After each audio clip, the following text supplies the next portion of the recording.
Chả ya rong hàng nhất. Chả ya rong hàng nhất.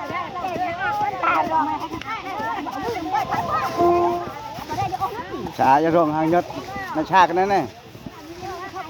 Hả? Cha cái này, hàng nhất nó cha này. Ta mình ta với thịt rân ta phải có. Thịt rất này. Hàng nhất cái này. Này tôi thế này.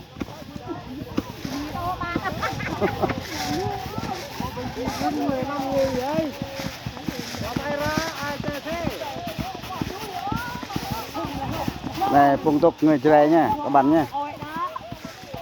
Này ya rút bên này. Đây ya rút. Đây cha cái này. Cha cái này. Cha chứ đôn này hàng nhất luôn này. Lụa đẹp luôn này. Người ta có thay ta dạ thế à mình nghe mà phút ổi. Ê rồi. Bằng màn.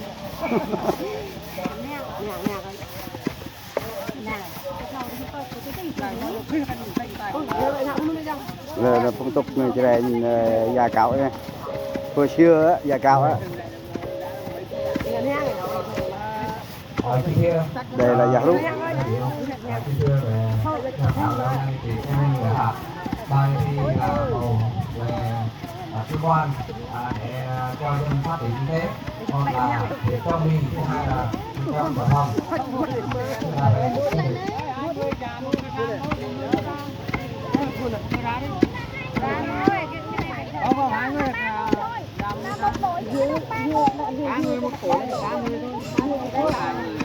Hai người già một người xài. Hai người già một người xài.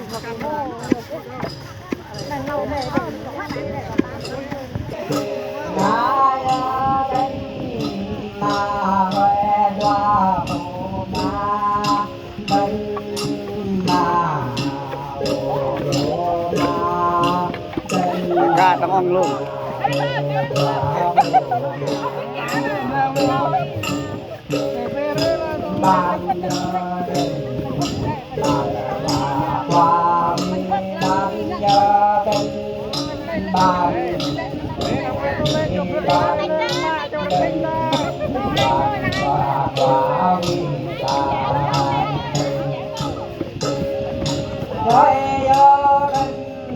Lời ba gian ta lời lời ôi lời tình lời ba gian na lời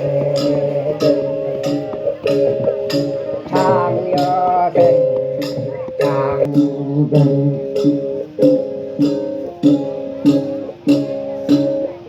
cô nhớ tình cô quê đang đêm cô nhớ tình cô đêm cô nhớ tình cô quê đang đêm cô na ô na nhớ tình na về qua ô na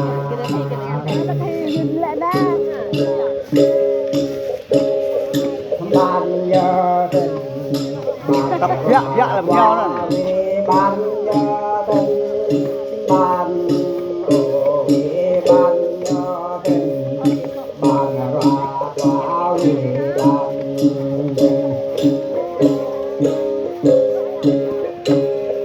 vai nhớ tình vai ba gan na vai nhớ tình vai ô vai nhớ tình lời ba gan na lời sang nhớ tình sang ba trời đêm sang nhớ tình sang ô sang nhớ tình sang ba trời đêm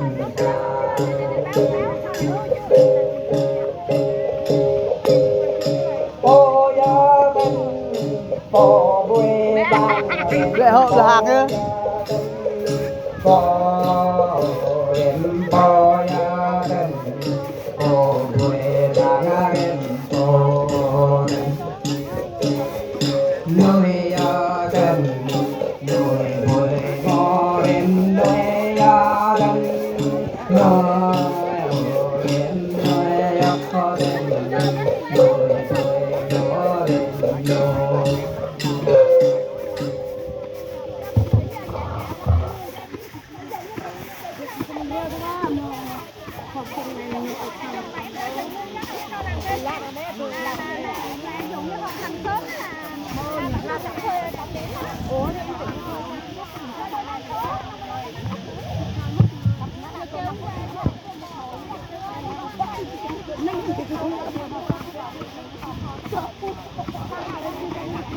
Vâng, xin mời nghệ nhân của đơn vị thị trấn Nhân Hòa.